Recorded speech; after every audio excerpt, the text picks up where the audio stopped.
자, 이제 저번 시간에 이어가지고 오늘은 쉬워. 아니, 쉽다기보다는 오늘도 근데 니네들은 여전히 처음 듣는 얘기들이잖아, 전부.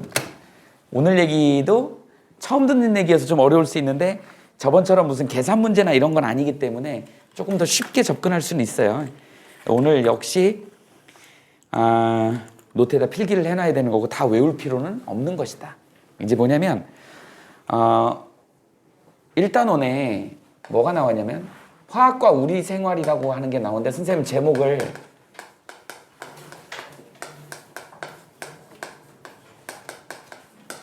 이렇게 한번 써볼게요.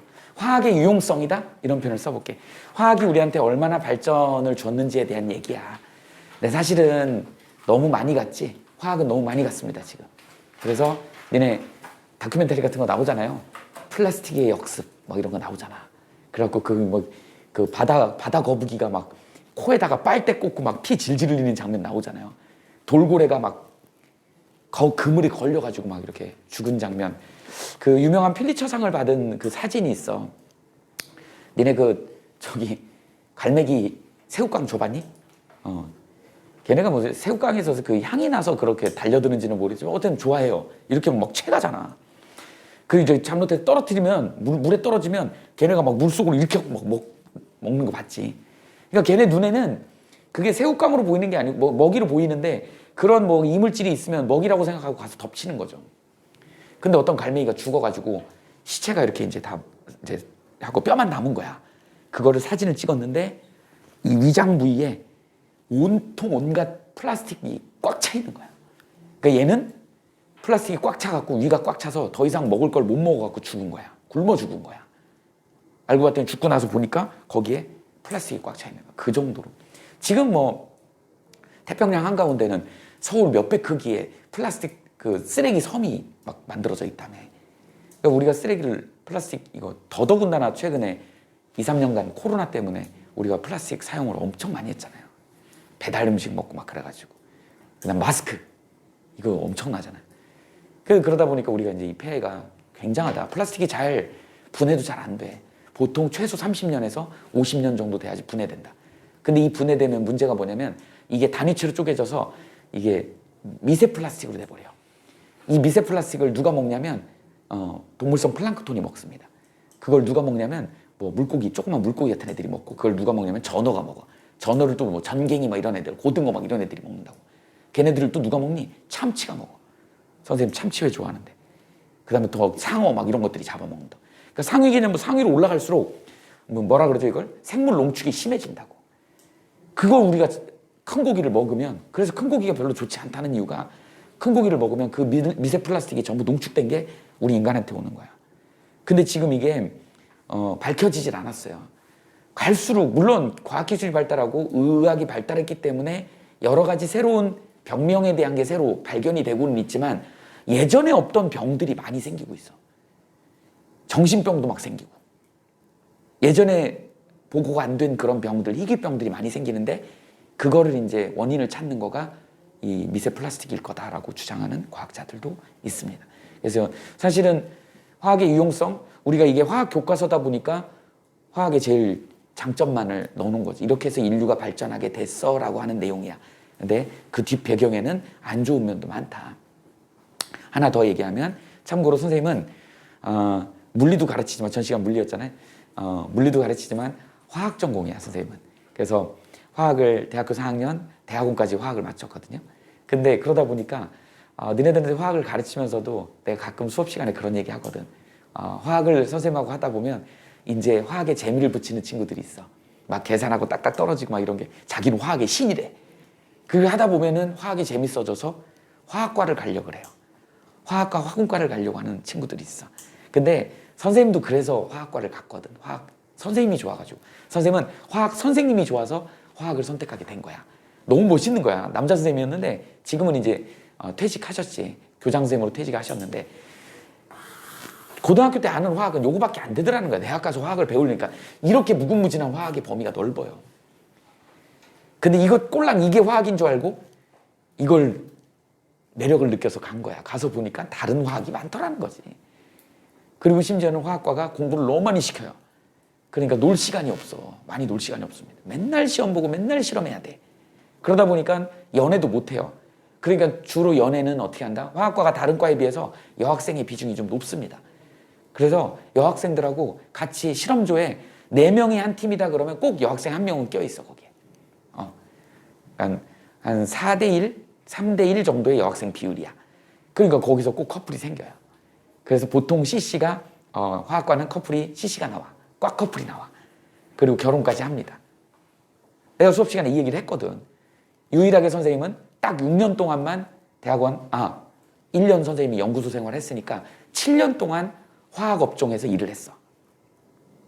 그리고 이제 외도를 했죠. 선생님은 학원 선생님으로 나왔으니까. 선생님 친구들은 다 지금 연구소, 뭐 책임연구원, 뭐 이사, 뭐 부장, 뭐 다 그래. 만나보면 머리가 허옇게 샜어. 선생님이야 니네들하고 이제 니네 에너지를 받으니까 나는 좀 젊어 보이는 편인데 선생님도 막 흰머리 나갖고 염색하거든. 근데 이 친구들 보면 무슨 진짜 박사님 같아. 그냥 머리 허옇고 얼굴이 막 많이 삭았어. 나는 뭘 얘기하고 싶은 거냐면 이게 케미컬의 노출이야. 화학물질이 노출돼가지고 그렇게 늙어 보이고 이제 문제가 생긴다고 얘기를 하는 거예요. 이게 심각해요. 선생님은 애가 둘이거든. 큰 애가 아들이야. 우리 과에서 큰 애를 아들 낳은 건 선생님밖에 없어. 다 딸이야. 우리 딸들 미안해. 다 딸이야. 선생님도 아빠니까 딸이 좋은데 대부분 아직까지 우리나라는 남아 선호 사상이 있어서 아들들을 선호하죠. 엄마들은 아들 좋아하잖아. 아들이 좀 듬직하대. 근데 다들 아들 하나 낳으면은 좀 이렇게 안정감이 있잖아. 그 딸만 낳다가 아들 낳으려고 하다가 딸만 계속 낳는 사람도 있잖아요. 그래서 이번이 마지막 이러다가 딸부잣집이 되는 경우도 있잖아요. 내가 이 얘기를 했다고요. 그랬더니 어떤 여학생도 똑같이 그러는 거예요. 어머, 우리 아빠도 똑같은 얘기 하셨어요. 그러는 거예요. 아빠는 다른 학교 화학과를 나왔는데 거기도 엄마 아빠가 CC인 거야. 근데 그 둘이 딸이야. 딸이 둘이야. 근데 그 아빠가 그랬대. 자기네 학교 과의 화학과도 딸들만 낳는다. 이게 뭔가 케미컬에 노출이 되면 아들 낳기가 쉽지가 않은가 봐. 그래서 물론 이건 뭐 정확한 통계가 나온 건 아니지만 선생님 경험상으로 봤을 때 화학과 출신의 커플들은 아들을 못 낳더라라고 하는 거죠. 딸만 낳더라는 거죠. 애를 그래도 낳을 수 있다는 게 다행이긴 한데 근데 선생님 경험에 비추어 보면 화학과 1학년 때부터 선생님이 연구실에 들어갔는데 연구실에서 거의 생활을 하다 보니까 니네 화학 실험실이나 과학실 가면 약품 냄새 나지. 니네 약품 냄새 난다는 건 뭐예요? 그게 공기 중에 떠돌다가 니네 코 속으로 들어와서 코에 후각 상피세포에 들러붙어서 냄새를 느끼는 거라고. 화학적으로 접근하면 어때요? 옆에 친구가 방구를 꼈어. 으이씨! 냄새가 난다는 건 뭐야? 정확하게 얘기하면 그 옆에 친구 대장 속에 직장 부근에서 그죠? 똥 분자가 튀어나온 거야. 방구를 껴갖고. 그게 일부 덩어리 큰 거는 속옷 팬티에 걸리고 작은 분자들이 공기 중으로 나와서 확산에 의해가지고 니네 코에 붙어가지고 후각 상피세포를 자극하는 거야. 똥 냄새야. 방구 냄새야. 이렇게. 그러니까 냄새가 난다는 건 좀 더러운 얘기인데 냄새가 난다는 건 그 물질이 와서 코에 붙은 거라고. 근데 그 케미컬이 와갖고 붙었기 때문에 그 화학약품 냄새가 난다. 페인트 냄새 나잖아. 그 페인트의 성분이 코로 와서 붙은 거야. 그래서 우리 몸으로 흡수되는 거라고. 되게 안 좋은 거예요. 그러니까 지나가다가 이 마스크 꼈는데도 담배 피는 아저씨 지나가면 담배가 확 들어오잖아. 담배 냄새가. 그 들어온 건 담배 연기가 들어온 거야. 담배 연기 안에 얼마나 많은 발암 물질이 있는데. 그 간접 흡연이 더 위험한 거거든. 50년 동안 할아버지하고 같이 살았는데 할아버지는 멀쩡한데 할머니가 폐암 걸려 돌아가셔. 이 간접 흡연이 되게 위험한 거예요. 이런 케미컬들의 노출이 되게 많더라는 거지. 근데 그게 생활이다 보니까 내가 얼마나 케미컬에 노출이 되는지를 잘 몰라요. 그래서 막연하게 선생님이 잘 가르쳐 줄 건데 그래서 화학에 흥미를 느끼긴 할 건데 선생님하고 약속은 화학과는 가지 말자. 니네들이 평생 좀 건강하게 행복하게 살았으면 해서. 근데 화학과를 가게 되면 아무래도 연구소도 그쪽으로 가고 아무래도 케미컬에 노출이 많이 되면 왜 이런 얘기하면 안타까운 일인데 선생님 주변에 선생님과의 지인들 심지어는 교수님들까지도 마지막에 돌아가실 때는 또 일찍 돌아가신 분들도 있고 암으로 많이 돌아가셨어요. 근데 평균적으로 다른 일반인들에 비해서 이 화학과 나온 사람들이 암이 많이 걸리는 것 같아. 그건 결국은 우리가 다루는 화학 물질들이 전부 다 발암 물질이 많거든. 근데 그 여과 없이 막 이걸 작업을 하다 보니까 선생님도 가끔 한 달에 한 번 정도 설거지를 도와줘요. 어쩌다 한 번씩 마음 내키면. 근데 선생님은 익숙하지 않으니까 고무장갑을 끼지 않거든. 그냥 맨손으로 설거지를 하거든. 고무장갑 끼면 너무 귀찮거든.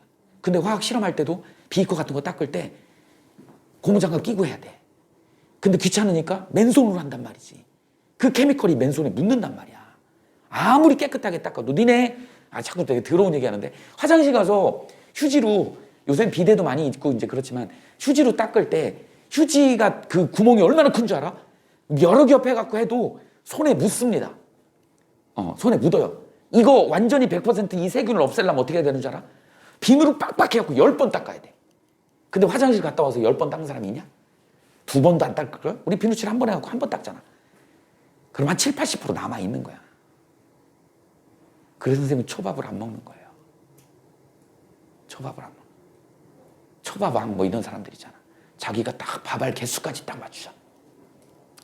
근데 뭐 좀 이상한 얘기지만 우리 남자들은 화장실 가면 신체 일부를 만져야 되잖아. 일본의 초밥왕들은 다 남자들밖에 없어. 왜 남자들밖에 없는 줄 알아요? 왜 그러겠어? 이게 초밥이 신선도를 요구하는 그런 적이잖아. 생선도 올라가야 되고. 다 손으로 만지잖아. 근데 여자들이 한 달에 한 번씩 마법에 걸리죠. 월경주기가 오면 여자들은 체온이 1도씩 올라갑니다. 그래서 손이 뜨거우면 이게 맛이 변한대. 그래서 맛을 일정하게 유지할 수 없기 때문에 일본의 여자들이 스시왕이 없는 거야. 그래서 남자들입니다. 근데 남자들의 문제점이 뭐라고요? 뭔가 손을 자꾸 만져. 그걸로 손을 씻는다 하지만 근데 심지어는 또 회는 숙성이 돼야지 맛있거든. 그러다 보니까 그 손에 어떤 균이나 이런 게 들어가야지 숙성이 돼서 약간 단맛도 나고 이렇게 되는 거거든. 그 손맛이라고 하지. 그게 손맛이 그거야. 손에 있는 세균이 이렇게 음식에 젖어 이렇게 해갖고 숙성이 되는 거야. 그래서 그 여러 가지 오묘한 맛이 나는 겁니다. 그래서 선생님 개인적으로 김밥, 스시 이런 거 별로 안 좋아해요. 다 손으로 쪼물락거리잖아. 그래서 선생님 막 깔끔 떠는 건 아닌데 자꾸 분자 수준, 원자 수준으로 생각하다 보니까 이게 너무 더러운 거예요. 그래. 그래서 옛날에 우리나라 올림픽 하기 전에 외국인들 우리나라 오면요. 진짜 우리로서는 수치스러운 건데 우리나라 그때 못 살았잖아. 이런 외국인들이 문고리를 함부로 안 잡았어.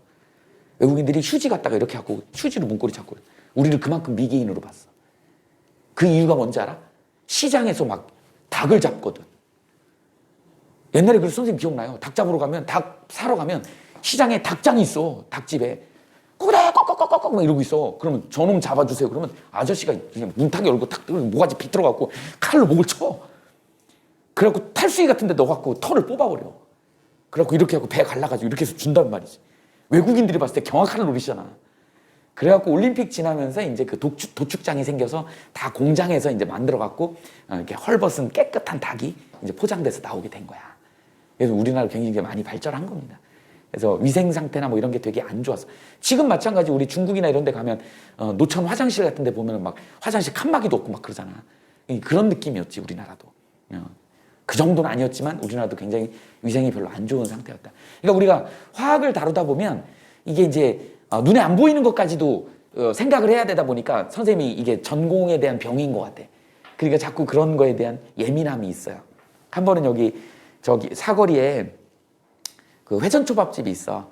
그래서 선생님 딸이랑 이제 가서 그 회전초밥을 먹는데 이 아저씨가 장갑을 끼고는 있는데 이걸 계속 만들면서 스마트폰을 옆에 켜놓고 이 손으로 스마트폰을 계속 만지는 거야. 선생님이 그렇게 예민하진 않는데 니네 스마트폰이 제일 세균이 많은 거 알지? 제일 더러워요. 화장실 변기보다 더럽대. 스마트폰이. 근데 그걸 이렇게 하면서 스시를 이걸 만드는 거야. 계속 만들어서 올려야 되니까. 먹다 그냥 나왔어요. 그냥 딱 거기까지만 먹고 그냥 계산하고 나왔어. 그리고 나와서 이제 선생님도 약간 꼰대 기질이 있나 봐. 얘기를 했어. 아니 그래도 얘기는 해줘야 될 것 같아. 손님들이 되게 그거 보면 이거 저기 할 수 있다. 이제 사장한테 얘기했더니 주의를 주겠다고 얘기를 하더라고요. 그런 경우.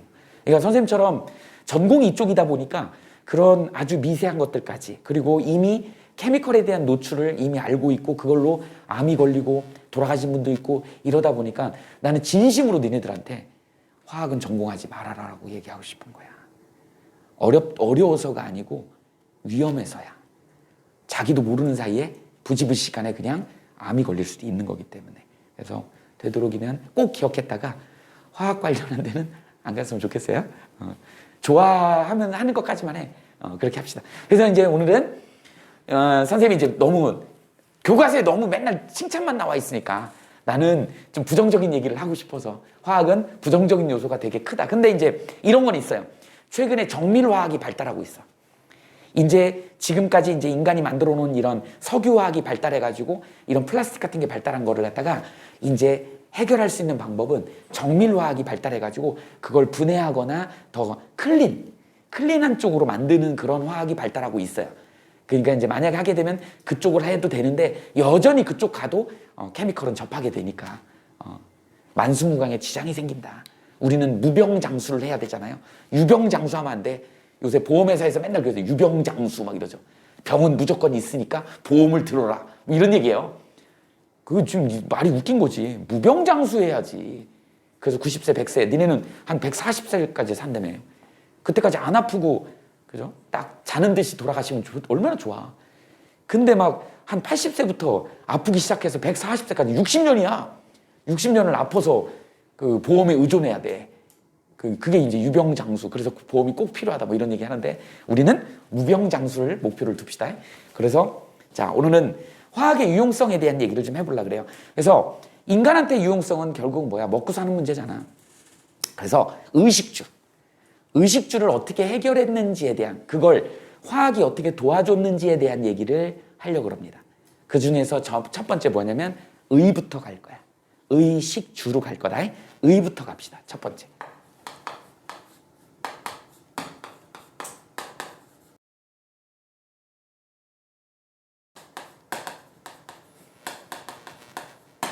의복 문제, 의류 문제, 의복 문제 이렇게 해야죠. 뭐 니네 아담과 이브 에덴 동산 시절에는 뭐 헐벗고 아무것도 안 입고 살았대. 근데 선생님 잘 모르겠는데 뭐 누가 꼬셔가지고 선악과 뭐 그걸 먹었다며. 그러고 사람이 수치심 뭐 이런 걸 알게 되고 이거 목에 걸린 게 그거잖아. 아담스 애플. 뭐 그래가지고 이제 그때부터 가리고 옷을 입기 시작했는데 입으니까 좋더라는 거죠. 체온 유지도 되고 그다음에 뭐 다치기도 않고. 그러다 보니까 있다 보니까 이제 또 어떻게 돼? 패션이 중요하죠. 패션. 예쁘게 입어야 되지. 색깔도 알록달록 넣어야 되고. 그러다 보니까 염료도 발달하고. 이게 이제 지저분하니까 빨아 입어야 되는데. 그러니까 뭐 세제 같은 것도 발달해야 되고. 그 다음에 이제 이거 어떻게 돼? 좀 질기게 입고 싶은데 계속 잘 떨어지더라는 거지. 그래서 이제 그게 비교되는 게 이제 누구니? 천연섬유. 비교한 거 있어요? 이제 화학의 발달에 의해서 만들어진 합성섬유. 이렇게 되더라. 두 개를 비교합니다. 천연섬유하고 합성섬유. 야, 천연섬유에는 대표적인 게 뭐가 있냐면 면, 그 다음에 또 뭐가 있을까요? 마, 그 다음에 견, 이렇게 해서. 견은 우리 누에 똥꼬에서 나오는 거 있죠? 실크죠, 실크. 비단. 면은 기억나냐? 면 땄던 거 기억 안 나? 장렬하는 태양빛 아래서 막 채찍을 맞아가면서 목화솜을 따는 기억이 없어? 옛날에? 피부빛은 아주 그을린 검은색이고. 흑인 노예 시절 생각 안 나? 안 나니? 우리가 윤회를 했다면 언젠가 한 번은 흑인 노예도 했을 거야. 그죠? 흑인 노예 옛날에 그 있잖아요. 노예 뭐 했어? 목화솜을 땄다고. 그때 떼약볕 아래서 그 목화솜이 이렇게 탕 터지면 이렇게 팡 터지면 우리 커튼이라 그래. 커튼. 그죠? 그래서 이불 같은 거에 커튼 마크가 이렇게 있잖아. 이렇게. 그게 목화솜이야. 그거를 이렇게 펼치면 펼쳐갖고 이렇게 연결하면 실이 돼요. 니네 간디 아저씨가 그걸로 이렇게 물레를 돌리는 장면 나오잖아. 안경 이런 거 끼고. 야, 이렇게. 그게 실 만드는 장면이거든. 그렇게 해서 실을 물레에다 감아가지고 그걸 시줄 날줄 해가지고 이렇게 직조를 하면 그게 면이 되는 거야. 면. 우리 면 입고 있잖아. 빤스, 난닝구. 그죠? 빤스, 난닝구가 면이야. 그런데 이제 그게 잘 떨어지더라는 거지. 가끔 이제 우리 세탁기에다 막 많이 돌리고 그러면은 면 같은 경우 구멍 뚫리잖아. 팬티도 구멍 뚫리고 막 메리아스도 구멍 뚫리고 막 이렇게 되잖아요. 약해. 약하다. 근데 얘의 장점은 뭐죠? 왜 안에다 입어? 흡습성. 흡습성이 너무 좋아. 이렇게. 상대적으로 얘는 흡습성이 별로 좋지 않습니다. 대표적인 합성섬유가 최초 합성섬유가 누구야? 66 나일론이야. 대박이었어요. 엄청나게 강하거든. 얘는 마모성이 커. 얘는 마모성이 좋아요. 마모성이 작아. 그 얘기는 질기다는 얘기야. 이렇게.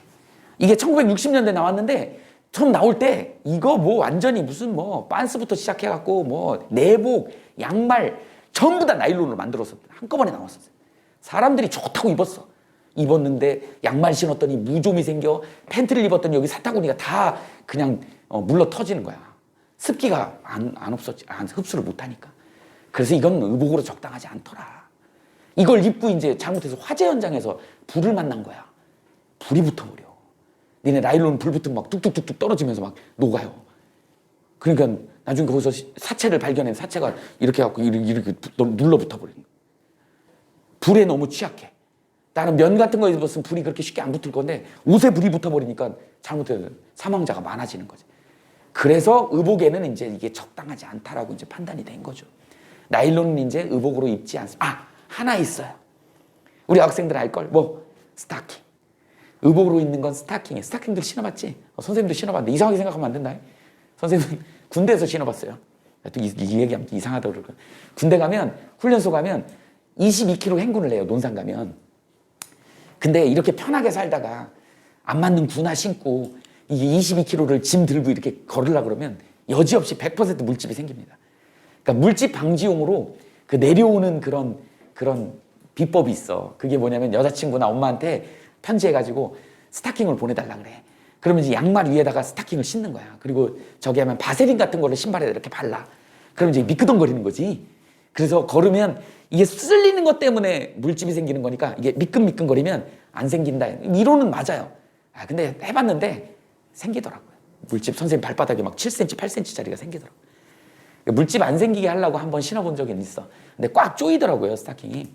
그래서 이제 여자들이 정장 같은 거 입을 때 이제 스타킹을 신는데 그게 이제 뭐 이렇게 살을 잡아가지고 이렇게 또 탄력이 있어가지고 좀 이렇게 날씬하게 보이나 봐. 그 이제 직장 다니는 사람들은 정장 입을 때 많이 입죠. 근데 문제는 뭐냐면 하이힐을 신잖아. 이렇게 체중이 온통 발끝으로 이렇게 쏠리죠. 어떻게 되겠어? 땀이 나겠지.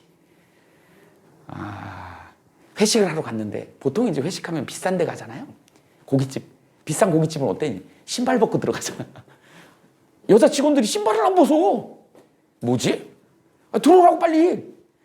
신발을 벗고 들어오는데 발냄새가? 난 여자들도 발냄새가 그렇게 심하다는 건 직장 다니면서 그때 알았네. 이게 그러면 왜? 스타킹이 땀 흡수가 안 돼. 이게 가장 맹점이야. 질기고 이런 건 되게 좋은데 이게 안 돼서 그래서 어쩔 수 없이 이제 면을 쓰게 된 거고 이렇게 된 거다. 차이는 또 뭐예요? 얘는 대량 생산하지. 얘는 어떻게 돼? 노동 집약적으로 생산하잖아. 누구지? 흑인 노예. 이렇게 예를 들어볼게요. 그러니까 이런 인력을 쓰기 때문에 기계를 쓰고 인력을 쓰기 때문에 어떻게 돼? 가격이 비쌀 수밖에 없는 거야. 얘는 가격이 상대적으로 싸죠. 가격이 비싸다. 여긴 가격이 싸다. 대량 생산하니까. 뭐 이런 특징들이 있다. 마는 뭐냐? 마 뭐예요? 너네 뭐 역사 시간에 나오는 마의 태자, 마의 태자 뭐 이런 거 있잖아. 삼배옷, 삼배. 삼나무에서 이렇게 추출해낸 섬유질 가지고 옷감을 만들어서 빳빳하죠. 여름에 입으면 시원하지. 요새는 이제 이런 거 입는 할아버지 할머니 없는 것 같아. 왜? 이거 언제 입어? 이거 언제 입어요? 삼배옷. 요단강 건너갈 때 입어요. 요단강. 어디? 관에 들어갈 때. 돌아가시면 수의적삼이라고 그러죠. 수의라 그래. 수의가 좀 비싼 것들은 1,000만 원이 넘는 것도 있어요. 가격대가 천차만별이야. 한 번은 선생님이 어떤 경험을 했냐면 장례식장을 갔는데 너네 이제 장례식장 경험 있는지 모르겠지만 아직 어려서 장례식장 가면 이제 돌아가신 분을 이제 입관을 하잖아. 입관 절차를 이제 어린애들은 못 보게 하는데 어른들이 이제 가족들끼리 이제 마지막 인사를 하죠. 그땐 진짜 되게 슬픈 것 같아. 이렇게 같이 지냈던 사람이 그냥 눈을 감고 있는데 살아있는 것 같아. 근데 이제 돌아가신 거지. 이제 거기 이제 이렇게 신체 접촉도 좀 하면서 그 얘기를 해야 된대요. 사실은 우리는 심장사를 인정하잖아. 우리나라는 아직 뇌사 인정 안 합니다. 심장이 멎어야지 죽은 거야. 근데 사실은 뇌가 죽으면, 뇌사 되면 살릴 수가 없대요. 식물인간은 살아나는 경우가 있는데 뇌사자는 살아나기가 어려워. 그러니까 뇌사 되면 심장은 아직도 뛰고 있거든. 그러면 심장이 뛰고 있기 때문에 혈액이 온몸으로 공급이 되니까 다른 장기들이 살아있을 수 있는 거야.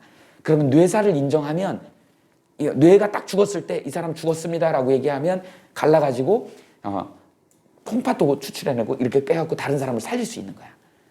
근데 심장사를 인정하기 때문에 심장이 딱 멎어버리면 피가 더 이상 공급이 안 되고 피가 굳어버리는 거야.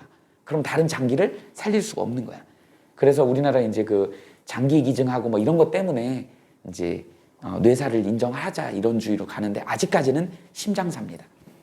근데 사람이 심장이 딱 멎었을 때 죽었다라고 하는데 다른 60쪽의 세포가 다 죽지는 않잖아요. 그래서 가끔 이제 묘 이장할 때가 있거든. 그러면 이제 묘 관도 새로 하고 이럴 때 관을 뜯어서 보면 이제 다 이제 썩었지. 근데 머리카락은 안 썩거든요. 머리가 이렇게 길어 있어. 사체가. 손톱이 이렇게 길어 있어요. 그 얘기는 죽어서도 세포 활동을 했다는 얘기야. 손톱이 이렇게 길어요. 머리카락이 이렇게 길어. 실제로 그래. 그러니까 돌아가셨을 때 심장은 멎었지만 이런 청각세포나 이런 건 좀 살아있을 확률이 좀 있대요. 근데 그걸 누구도 확인은 못하는 거지만 그러니까 이제 이렇게 귀 근처에다 대고 뭐 할아버지다 아버지다 그러면 사랑했습니다. 잘 가세요. 편안하게 가세요. 이렇게 편안하게 얘기를 해주면 들을 수도 있대요. 왜냐면 세포가 다 죽지 않았기 때문에 인식은 한다는 거지. 그래서 이제 그렇게 해서 관에다 넣어갖고 옷 새로 입히고 이제 그런 작업을 우리는 염한다 그러거든. 염이 뭐냐면 이제 갈 때 배고프지 말으라고 입을 이렇게 벌려서 쌀 한 줌을 이렇게 입에다 넣어줘요. 입에다 쌀을 넣어주는 걸 우리는 염한다 이렇게. 염 먹인다 이렇게 얘기해. 그래서 우리 욕할 때 뭐라 그래요? 엿 먹어라 그러죠. 이 끈적끈적한 엿이 아니야. 선생님 생각에는 엿 먹인다란 뜻이에요. 그게 뭐라는 얘기야? 죽어라 이런 뜻이죠. 그러니까 입안에다 쌀을 넣는 행위가 엿 먹인다 이렇게 얘기를 하는 거거든. 그게 이제 그렇게 해서 그래 이제 탁탁탁 못을 쳐가지고 이제 관에다 넣는 거야. 근데 막내 아들이 늦게 도착한 거야. 우리 아버지 얼굴 봐야 된다. 열어달라. 그럴 수 없다. 열어달라. 마지막 가는 길인데 아버지 얼굴 봐야 된다. 하도 난리를 치니까 열었네. 대박. 시신이 옷을 다 벗고 있는 거야. 세상이 그래. 그 수위가 1,000만 원짜리 비싼 거니까 이 업자들이 가족들을 다 해갖고 넣는 것처럼 하고 보내고 옷 다 벗겨갖고 그냥 맨몸으로 넣어갖고 어차피 화장하니까 확인이 안 되잖아. 그런 건도 내가 봤어요. 막내 아들이 난리 안 쳤으면 그냥 그대로. 그리고 그 수위를 또 다른 사람한테 계속 돌려서 파는 거야. 그래서 부당이득을 이렇게 하는 거죠. 그런 것도 봤다니까. 요새 그래서 삼배는 이제 관에 들어갈 때 입는다. 옛날에는 여름에 시원하게 입으려고 입었던 섬이었는데, 그 다음에 이것도 이제 얘는 뭐야? 누에고치. 니네는 번데기로 먹죠? 그 누에고치 안에 들어있는 애가 번데기야. 그거 이제 삶아 먹으면 그런 맛이 나는 거고, 걔가 갖고 있는 하얀, 그걸 짜면 되게 부드러운 실크, 비단이 나옵니다. 이런 것들이 이제 천연섬입니다. 그래서 이게 이제 되게 중요한 내용입니다. 그래서 요거 구별할 수 있어야 된다. 비교할 수 있겠죠? 자, 그 다음에 의복 문제가 나오면 이제 뭐가 나오냐면 고분자 개념이 나온다. 우린 얘를 갖다 뭐라 한다? 고분자를 폴리머라고 해요. 폴리머라고도 하고 우리는 이걸 통칭해가지고 뭐라 그래요? 플라스틱이라고 얘기를 하죠.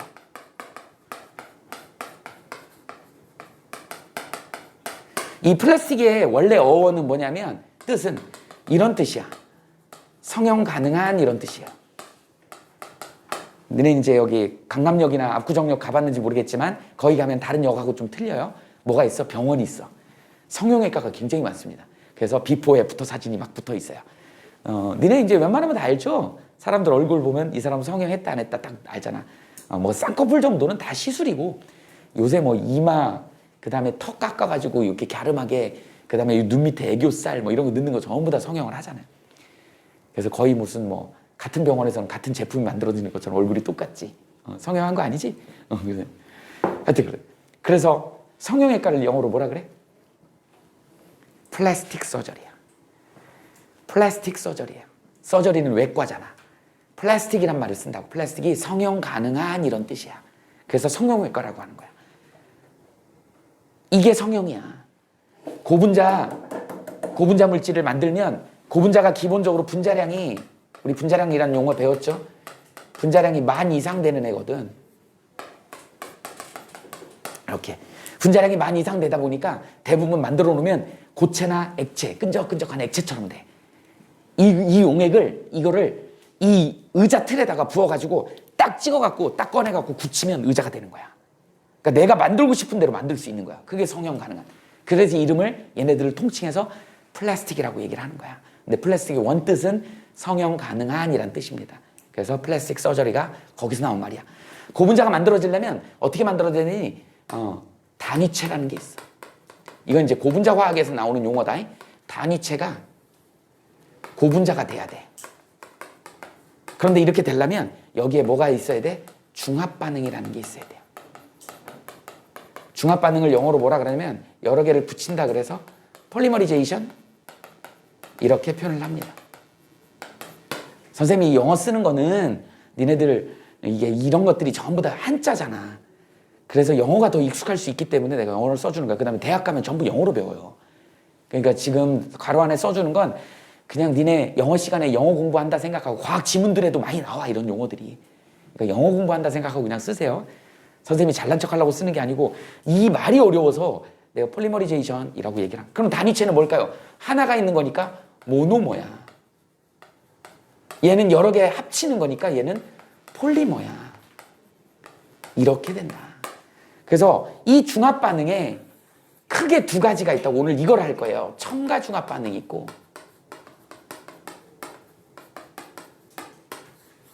축합 중합 반응이 있다고. 그러니까 지금 하는 거는 노트에다 적어 놓으면 된다. 이걸 다 외울 필요도 없고요. 이거 자체가 막 시험 문제로 아주 중요하게 나오는 건 아니야. 그런데 여기서 나오는 반응들이 화학원의 전반의 화학 반응에 다 나와. 그러니까 지금 1단원에서 이런 걸 미리 정리해 놓으면 어렵긴 하지만 미리 정리해 놓으면 두고두고 이런 화학 반응이 계속 나옵니다. 첨가중합 반응은 뭐냐면 이중결합이죠. 삼중결합이지. 우리는 이거 통과 때는 이걸 다중결합이라는 표현을 써. 이런 결합이 풀리면서 연결이 되는 거야. 축합중합은 간단한 분자가 빠지는 거예요.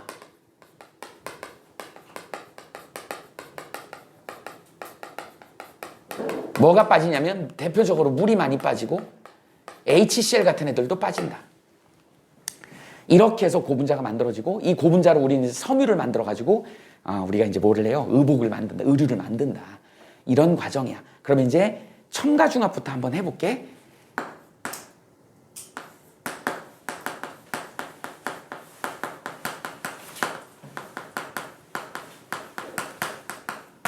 첨가중합 반응에 대표적으로 이제 이중결합이 있는 애를 한번 예시를 들어줄게요. 이렇게 CC 이중결합이 있고 여기에 이렇게 H가 이렇게 있다 해봅시다. 에틸렌 구조인데 여기에 이제 X라는 치환체가 있는 거야. 그리고 이제 여기 H가 이렇게 있어요. X 대신에 여기다가 이제 H를 넣고 Cl을 넣고 여기다 Cl을 넣고 여기다가 CH3를 넣고 여기다가 벤젠 고리를 붙이고. 자, 무슨 얘기인지 알겠니? 자, X 자리에 H가 들어가고 Cl이 들어가고 CN이 들어가고 이럴 때 이름이 바뀌는 거야. 얘가 들어가면 이름이 뭐냐면 에틸렌이야. CL이 들어가면 염화비닐이야. CN이 들어가면 아크릴로 나이트릴이야. 그 다음에 CH 프로필렌이야. 얘는 스타이렌이야. 이런 이름들을 갖습니다. 이거 다 외울 필요는 없다고. 그냥 이런 게 있구나 라는 정도 알아두시면 됩니다. 자, 이게 N개가 있는 거야. 엄청 많아. 자, 우리 이제 유치원생들이 있다고 예를 들어 봅시다. 유치원생들이 근데 하나같이 다들 새처럼해. 아주 이게 좀 그래요. 유치원 선생님이 얘네들을 좀 하나로 뭉쳐가지고 강강수월래 같은 거 좀 하고 싶은데 다 새처럼하게 팔짱 끼고 있는 거야. 행! 막 이러고 있어요. 얘네들을 어떻게 좀 연결을 좀 시키고 싶어. 그래서 선생님이 얘들아 우리 손 좀 잡아보자. 그랬더니 하나 똑똑한 놈이 팔을 쫙 풀르더니 양 옆에한테 이렇게 해요. 그러니까 옆에 애가 그대로 따라서 다 손을 풀르는 거야. 그럼 손을 쫙 잡으니까 쫙 연결이 되는 거지. 이런 상황이야. 그러니까 이렇게 팔짱 끼고 있던 이중결합 하나를 풀러서 그러니까 이쪽에 있는 애가 풀러서 이렇게 새로운 결합이 생기는 것이지. 이렇게 돼서 쫙 연결되다 보니까 이중결합이 풀리고 단일결합이 되더라는 거지. 이걸 첨가중합이라고 그래. 첨가중합이 되다 보니까 어떻게 되냐? 얘가 이렇게 풀리면서 이렇게 되면서 이게 N개로 연결되고 X가 여기 있고 H, H, H 이게 고분자로 쫙 연결이 되더라는 거지. 그러면 이제 이거 그대로 이름을 붙여볼게. 자, 여러 개 들어가니까 여러 개가 연결됐으니까 우리는 폴리라고 써주면 돼. 폴리가 여러 개라는 뜻이거든. 그러니까 얘는 뭐야? 폴리에틸렌이 되는 거야.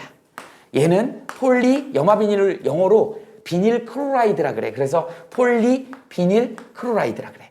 그 다음에 폴리 아크릴로 나이트릴이라 그래. 그 다음에 폴리 프로필렌이라 그래. 폴리 스타이렌이라 그래. 이렇게 되는 많이 봤죠, 니네? 재활용 표시에 많이 있는 거야. 이거는 뭐냐면 우리 먹는 플라스틱 물병 있지? 그죠? 생수병. PVC는 뭐예요? 편의점에서 주는 까만 비닐봉다리. 그 다음에 또 뭐예요? 파이프 같은 거. 그 다음 PAN. 이거는 소방관들이 입는 그 방화복 있어. 그게 PAN이야. 폴리아크릴로나이드.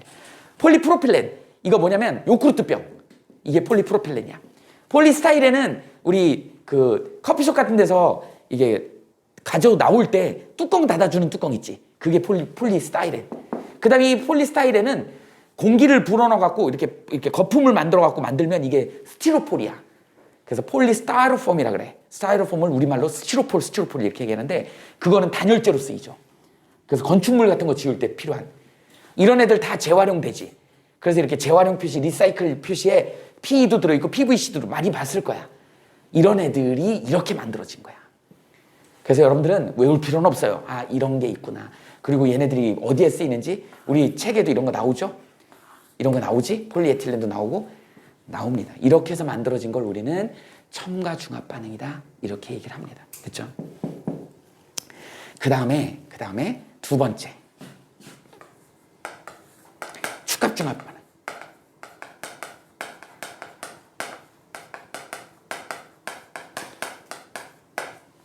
축합중합 반응은 아까 뭐라 그랬어? 간단한 분자가 빠지는 거라 그랬지. 이건 간단한 분자, H2O 같은 애들이 빠지는 그런 반응이야. 여기는 뭐야? 이중결합이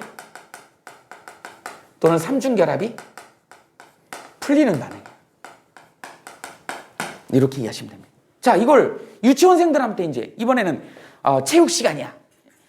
얘네 또 새처럼 해요. 다 각자 야구 글러브를 갖고 있고 야구 공을 갖고 놀아. 혼자 놀아. 이 바보들이. 그러니까 선생님이 좀 얘네들 손잡고 강강술래 좀 시키려고 야, 손 좀 잡아봐. 그러니까 다들 야구 글러브하고 공을 들고 이러고 있어. 그러니까 똑똑한 놈이 뭐라 그래요? 옆에 있는 애한테 공을 주면서 글러브에 넣어.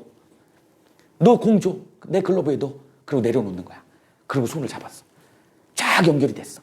다 밑에는 뭐가 있어? 글러브에 야구공이 다 들어가 있어.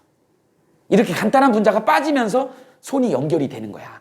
이런 걸 우리는 뭐라 그런다? 축합중합 반응이라고 얘기를 한다. 니네 이미 축합중합 반응은 고1들 저기는 고2 올라가는 친구들은 다 배웠어. 이거 어디서 배웠어?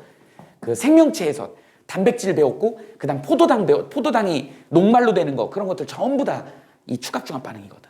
다 배웠습니다. 대표적인 게 이제 아까 얘기했던 최초의 합성섬유인 66나일론 한번 여기다 써볼게요. 66나일론. 66나일론이 어떻게 만들어지냐면 니네 이거 몰라도 된다. 그냥 써놓는 거야. 선생님은 전공을 했기 때문에 고분자도 다 배워서 이걸 아는 거죠. 헥사메틸렌 다이아민이라는 물질이 있어. 그 다음에 아디푸산이라는 물질이 있다. 얘 화학식이 어떻게 되냐면 그냥 헥사메틸렌이야. 메틸렌이 CH2거든. 이게 6개 있다는 뜻이거든요. 아민이 2개 있다는 뜻이야. NH2, NH2 이렇게 돼 있는 걸 헥사메틸렌 다이아민 이렇게 얘기를 하는 거야.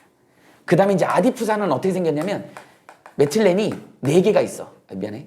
2다이. 4개가 있어. 여기에 카르복시산이 이렇게 있는 거야. 조금 이따 이 얘기도 하겠는데 이렇게.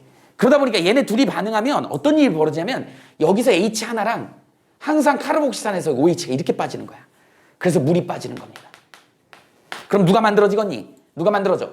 N하고 H 하나 남죠? 이쪽에 C, O가 이렇게 되고 이쪽으로 이렇게 연결이 되지. 이게 이런 애들이 수룩하게 연결이 되는 거야. 이런 결합을 우리는 뭐라 그러죠? 단백질에서 나온 결합이잖아요. 펩타이드 결합이라 그래. 이렇게 된다. 또는 고분자에서는 똑같은 말인데 아마이드 결합이라 그래. 알아두세요. 펩타이드 결합하고 아마이드 결합은 같은 말이다. 같은 말이다. 이렇게 되죠. 이렇게 만들어진 거야. 그래서 쭉 연결된 거. 그러다 보니까 탄소가 6개 있지. 탄소가 4개에다가 하나 있지. 그러니까 6개지. 그래서 탄소가 6개 있다. 그래서 66나일론이야. 그 뒤로 64나일론도 생겼고 68나일론도 생겼어요. 이렇게 생긴 이런 애들이 좀 이렇게 신축성이 되게 좋아. 뭐 이런 느낌이다. 이게 이제 단백질도 이렇게 만들어진 거잖아. 우리 생물에서는 생명에서 생명 파트에서 단백질의 합성. 단백질을 우리 다른 말로 뭐라 그래야 돼요? 폴리펩타이드죠. 펩타이드 결합이 여러 개 있다 이런 뜻이야. 근데 단백질의 기본 구조는 누구죠? 아미노산의 축합중합체야. 이렇게 표현한다고. 니네 아미노산 알아? 아미노산 어떻게 생겼어? 이렇게. 지금 고1들은 알 거야. 이쪽에 COH가 있고 여기 R그룹이 하나 있고 H가 있고 여기 아민이 있어. 그럼 또 다른 아미노산 하나 그려볼까? 짜잔. 이번에는 R'이라고 합시다. 다른 거니까 COH가 있고 똑같은 구조야. NH2. 여기에 H. 이렇게. 1번 아미노산하고 2번 아미노산이 축합중합을 하면 어떻게 된다? 여기서 OH가 빠지고 여기서 H가 이렇게 빠지는 거예요. 이렇게 해서 물이 빠지면서 만들어지는 애. 이게 쭉 연결이 되는데 이게 누가 만들어지냐? 여기에 CO가 이쪽에 있고 여기에 NH가 이렇게 있지? 이렇게 연결이 돼서 N개가 쫙 연결이 되는 거예요. 여기 다 연결이 되는 거예요. 이렇게 돼서 아미노산의 종류와 숫자와 배열 순서하고 이런 거가 이제 단백질의 다양성을 준다. 이게 고1의 통과에서 나오는 내용이야. 전부 다 이렇게 만들어집니다. 자, 그 다음에 또 축합중합으로 만들어지는 거 유명한 애가 있습니다. 폴리에스테르. 폴리에스테르는 어떻게 생긴 애냐면 이렇게 해서 O가 이렇게 연결이 되는 거야. 이거는 그냥 간단하게 R로 쓸게요. 알코올이라고 하는 ROH가 이렇게 있고 이쪽에 카르복시산이라고 하는 COOH가 양쪽으로 이렇게 있는 이런 물질이 있다고 해봅시다. 이렇게. 자, 그러면 여기서 물이 어떻게 빠진다고? 알코올에서 H가 빠지고 카르복시산에서 OH가 빠져. 항상 이래. 항상 COH에서 OH가 빠져요. 알코올에서 H가 빠져. 그래서 물이 빠진다. 그럼 누가 만들어지니? 누가 만들어져? CO에 O에 이렇게 연결이 되지. 이걸 우리는 에스테르라고 한다. 이게 여러 개 연결했으면 폴리에스테르라고 그러죠. 뭐예요 이거? 뭘까요? 트레이닝복, 트레이닝. 이게 폴리에스테르의 주성분이야. 굉장히 편하지? 굉장히 편하죠. 너네 그래서 트레이닝 많이 입잖아요. 그래서 이거 성분이 어디에 많아? 교복. 그런데 문제는 뭐냐면 교복을 100% 폴리에스테르로 쓸 수 없는 게 땀 흡수가 안 돼. 폴리에스테르랑 면을 같이 넣는 거야. 땀 흡수가 좀 되라고. 너네 그래서 교복 바지, 교복 치마 추리닝보다 편하지 않잖아. 여학생들 왜 그러는 거니? 요새는 안 그러냐? 왜 한때 그 줄여 입는 거 되게 유행이었지. 아니 치마를 이렇게 줄여갖고 이거 움직이도 못 이러고 댕겨. 계단도 못 올라가. 요새도 그런가? 요새는 안 줄이니? 원래 그게 줄이면은 학칙에 어긋나는 거지. 교칙에 위반되는 거지. 근데 그렇게 줄여서 입더라고요. 계단을 못 올라간다니까. 이게 발이 아파. 그러다가 쭉 찢어지고 막 이렇게 되는 거잖아. 그 다음에 또 남학생들은 이제 너무 키가 빨리빨리 자라고 체격이 빨리 커지니까 1학년 때는 되게 막 큼지막하게 막 번거지만 딱 교복만 봐도 제 1학년인 거 알아. 교복이 이렇게 커요. 엄마가 좀 크게 맞춰줘. 2학년만 돼도 완전히 엉덩이가 빵빵해 터질 거예요. 이제 2학년쯤 되면 이제 그 옷 입고 이제 축구하다가 막 바지 막 찢어지고 막 그래요. 그게 왜 그러냐면 뻑뻑하다고. 왜 그러냐면 면을 넣은 거야. 왜? 땀을 흡수하게 만들려고 하다 보니까 100% 폴리에스테르를 넣기가 그렇더라는 거죠. 그래서 이렇게 된다. 근데 이제 면의 단점이 뭐지? 면의 단점. 맨날 다리미로 다려야 돼. 그래서 폴리에스테르가 좀 섞여 있으면 안 다려도 되는, 주름이 안 가는 그런 섬유가 돼서 편하긴 한데 그 비율을 조정을 잘해야 돼. 잘못하면 땀이 흡수가 잘 안 되고 또 너무 많이 넣으면 맨날 구겨지고 뻑뻑해갖고 찢어지고. 그러니까 이제 섬유회사에서 이런 걸 조절을 잘 해가지고 의복을 만들더라라고 하는 게 이제 이런 내용입니다. 그러니까 실제로 이런 반응들이 있다, 이런 게 있다. 고분자는 두 가지 아주 양대 산맥이 있다. 요 정도 여러분들이 알아두고 이걸 다 외울 필요는 없다. 노트에 정리해놓고 언제든지 필요하면 찾아보면 되는 거다. 그래서 선생님이 써주는 거야. 자, 이렇게 해서 의복 문제는 해결이 됐습니다. 의식주 중에 의가 하나 해결됐어. 적어보세요. 지금 하는 건 어려운 내용이 아닙니다. 그냥 이런 게 있는 거야 라고 알려주는 거예요.